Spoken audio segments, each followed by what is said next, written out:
ಅನ್ನದಾನೇಶ್ವರ ಜಾತ್ರಾ ಮಹೋತ್ಸವ ಪೂರ್ವಭಾವಿ ಸಭೆ ಅಬ್ಬಿಗೆರೆ ಅನ್ನದಾನೇಶ್ವರ ಶಾಖಾ ಮಠದ ಸನ್ 2026-27ನೇ ಸಾಲಿನ ಮಹಾರಥೋತ್ಸವ ಕಾರ್ಯಕ್ರಮ ಪೂರ್ವಭಾವಿ ಸಭೆ ದಿನಾಂಕ 13-3-2026 ಶುಕ್ರವಾರ ಸಂಜೆ 6 ಗಂಟೆಗೆ ಶ್ರೀಮಠದಲ್ಲಿ ಜರುಗಿತು. ಸದರಿ ಸಭೆಯಲ್ಲಿ ಜಾತ್ರೆಗೆ ಸಂಬಂಧಿಸಿದ ಹಲವು ವಿಷಯಗಳನ್ನು ಚರ್ಚಿಸಿ ತೀರ್ಮಾನ ಕೈಗೊಳ್ಳಲಾಯಿತು.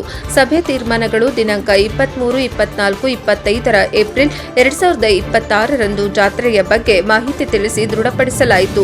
ಏಪ್ರಿಲ್ 23 ಲಘು ರಥೋತ್ಸವ, 24ರಂದು ಸಾಮೂಹಿಕ ವಿವಾಹ ಮತ್ತು ಮಹಾಪ್ರಸಾದ, 25ರಂದು ಮಹಾರಥೋತ್ಸವ ಜರುಗುವ ಬಗ್ಗೆ ತೀರ್ಮಾನಿಸಲಾಯಿತು. ಪುರಾಣವನ್ನು ಏಪ್ರಿಲ್ 10ರಿಂದ 24ರವರೆಗೆ ನೆರವೇರಿಸಲು ತೀರ್ಮಾನಿಸಲಾಯಿತು. ಸಿದ್ದಲಿಂಗೇಶ್ವರ ಮಹಾತ್ಮೆ ಪುರಾಣ ಆಯೋಜಿಸಲು ಮತ್ತು ಬೋಧೇಶ್ವರ ಸ್ವಾಮಿಗಳು ರೋಣ ಇವರು ಪುರಾಣವನ್ನು ನೆರವೇರಿಸಿಕೊಳ್ಳಲಿದ್ದಾರೆ ಎಂದು ತೀರ್ಮಾನಿಸಲಾಯಿತು. ಸಾಮೂಹಿಕ ವಿವಾಹ ಕೈಗೊಳ್ಳಲು ನಿರ್ಧರಿಸಲಾಯಿತು. ದಿನಾಂಕ 15-4-2026ರ ಒಳಗಾಗಿ ವಿವಾಹ ನೋಂದಣಿ ಮಾಡಿಕೊಳ್ಳಬೇಕು. ನಂತರ ನೋಂದಾಯಿಸುವವರಿಗೆ ಅವಕಾಶ ನೀಡಬಾರದು ಎಂದು ತೀರ್ಮಾನಿಸಲಾಯಿತು. ಒಂದು ಜೋಡಿ ವಧುವರರಿಗೆ ತಾಳಿ, ಕಾಲುಂಗರ, ಬಟ್ಟೆ, ಬಾಸಿಂಗವನ್ನು ಶ್ರೀಮಠದಿಂದ ನೀಡುವುದು ಎಂದು ತೀರ್ಮಾನಿಸಲಾಯಿತು. ಒಂದು ಜೋಡಿ ವಿವಾಹ ನೋಂದಣಿಗೆ 35,000 ರೂಗಳೆಂದು ನಿರ್ಧರಿಸಲಾಯಿತು. ಸಾಮೂಹಿಕ ವಿವಾಹದಲ್ಲಿ ಬಾಹ್ಯ ವಿವಾಹಕ್ಕೆ ಅವಕಾಶವಿಲ್ಲ ಮತ್ತು ಸರ್ಕಾರದ ನಿರ್ಬಂಧಗಳು ಇಲ್ಲಿ ಕೂಡ ಅನ್ವಯ ಆಗಲಿವೆ ಎಂದು ತೀರ್ಮಾನಿಸಲಾಯಿತು. ರಥೋತ್ಸವಕ್ಕೆ ಹಾರ ಮತ್ತು ಹಗ್ಗವನ್ನು ಅಂದು ದಿನಾಂಕ 25-4-2026ರಂದು ಮಧ್ಯಾಹ್ನ 2 ಗಂಟೆ ಒಳಗೆ ಭಕ್ತಾದಿಗಳು ಸಲ್ಲಿಸಲು ಕೋರಲಾಯಿತು.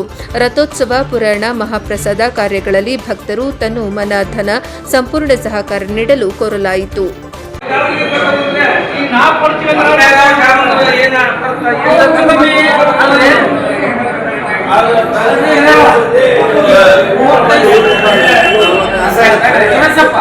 ಈಗ 35,000 ನಾವು ಇಸ್ಕೊಂತೀವ್ರಿ. ಅವ್ರು ಕೂಡ 35,000 ರೂಪಾಯಿ ತಾಯಿನ ಇರ್ತೈತಿ. 1,000 ಹೆಚ್ಚು ಕಮ್ಮಿ ತಾಯಿನ ಇರ್ತೈತಿ. ಕಾನೂನು ಎಲ್ಲ ಕೊಟ್ರ ಲಗ್ನ ಮಾಡ್ಕೊಳ್ಳೋಕೆ 35,000 ಮುಗಿಸ್ತಾ ಆಗ್ಬೋದು. ಈಗ ಹೆಣ್ಣರಿಗೆ ಗಂಡರಿಗೆ 35,000 ವಂಚ ಅನ್ಸುದಿಲ್ಲ ಅಂತ ನಮ್ಗೆ ಅನ್ಸುತ್ತೆ. ಯಾಕಂದ್ರೆ 32-33 ಸಾವಿರ ರೂಪಾಯಿ ಈಗಿನ ರೆಲ್ಯೂಷನ್ಗೆ ಅಷ್ಟು ರೊಕ್ಕ ಆಗ್ತಂದ್ರೆ ಮುಂದಿನ ಸರಳ ಆಗುತ್ತದೆ. ಎಲ್ಲ ಉಳಿದಿರ್ತೈತಿ.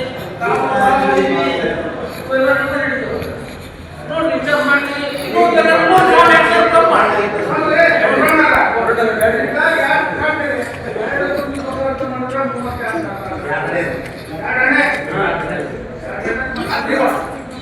30 ಸಾವಿರ